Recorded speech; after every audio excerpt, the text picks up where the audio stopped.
Hello everyone, अभी हम पढ़ते हैं अबाउट सेरिब्रल परफ्यूजन। तो देखो, हमारा जो ये टाइटर ऑटो रेगुलेशन होता है, it depends on O2 and CO2। इसका फॉर्मूला क्या होता है हमारा? मीन आर्टीरियल प्रेशर मतलब कि BP माइनस इंट्राक्रेनियल प्रेशर। ठीक है, तो हमारा जो BP होता है ना, ओवरऑल ज़्यादा होना चाहिए एज़ कम्पेयर टू हमारे दिमाग का प्रेशर। कुशिंग ट्रायड्स में क्या होगा कि आपका दिमाग का प्रेशर भी इंक्रीज़ हो रहा है, BP भी इंक्रीज़ हो रहा है, तो हार्ट इज़ लाइक प्लीज़ मुझे कम होने दो, मेरा दिल बैठ गया है।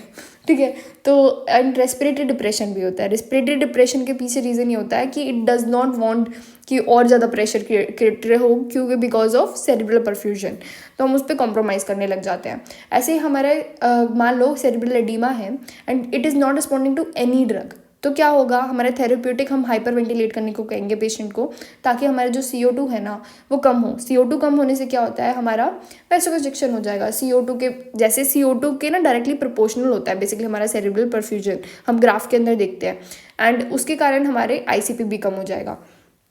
अब इन्होंने ग्राफ के थ्रू एक बात बताई है हमें कि देखो, हमारा इस हाइपोक्सिया, हमारा जो सेरिब्रल परफ्यूजन है ना, उसको असल में ऑक्सीजन से भी फ़र्क पड़ता है। ऐसा नहीं है उसको फ़र्क नहीं पड़ता, उसको फ़र्क पड़ता है। H+ से फ़र्क नहीं पड़ेगा बिकॉज ब्लड ब्रेन बैरियर के कारण H+ पास ही नहीं हो पाता है, बट O2 एंड CO2 तो हो सकता है ना डिफ्यूजन के थ्रू।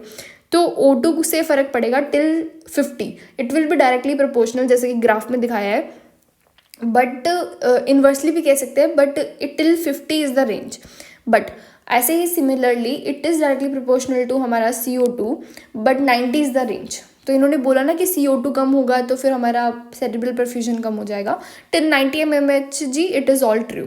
उसके बाद फिर ये कोई परवाह नहीं करता।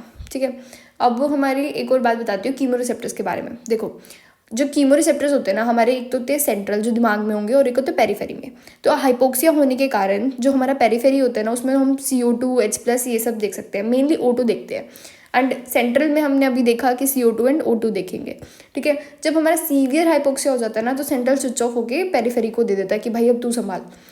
फीटस के अंदर क्या होगा, फीटस में हमारे सेम होता है, पेरीफेरी भी होता है, सेंट्रल भी होता है, लेकिन जैसे बच्चे को थोड़ा सा डिस्ट्रेस हुआ तो वो डीएक्सेलरेशन दिखाने लग जाता है कि हाइपोक्सिया हो गया बच्चे को। अगर कुछ ज़्यादा ही हाइपोक्सिया हो गया तो हमारा पेरीफेरी स्विच करके सेंट्रल पे आ जाता है एंड वो एक्सेलरेशन दिखाने लग जाता है। ठीक है, this is the difference in adult and foetus. Okay, thank you.